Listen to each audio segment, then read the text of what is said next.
your job. I don't care what it looks like in your home. I don't care what your relationship looks like. But you better begin speaking what God says and stop thinking with your natural mind. Yes. See, sometimes you got to start calling things into being before it come to pass. That even though it don't look like it right now, if God says I'm going to make you a millionaire, you start having millionaire thoughts. If God says that you're going to be a business owner, you start having business owner thoughts. If God tells you you're going to be married, you start having married person thoughts. That you don't sit and wait for it to come to pass, but you begin to speak it because it says, as it is in heaven, so it shall be on earth. That you have the power in your mouth to begin to speak what thus says the Lord. And if the Lord said it, then it has to come to pass because it says his word will not return to him void. So whatever God told you to do, whatever God told you were going to be, you need to begin to declare it and to decree it, and you got to start thinking it before it comes to pass. See, many of us don't accept what God has said because we don't expect it to happen. We've had too many disappointments in our lives, so every time we get into a place, we just start saying, God, it ain't going to happen because it didn't happen last time. You know, I started that business last time and it failed.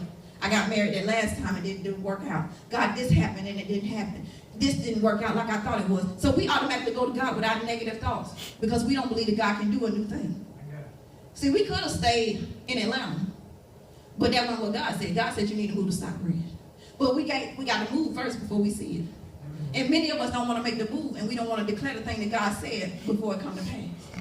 We want to stay comfortable in where we are and then wonder why it ain't moved. Because you ain't changed your language. Because you ain't changed your thoughts. You still living in your old life. And God said, I can't do a new thing with you while you still trying to exist in your old land. That'll preach, Pastor. That'll preach. But because of Abram's limited or distorted thinking, he was going to mess up his blessing.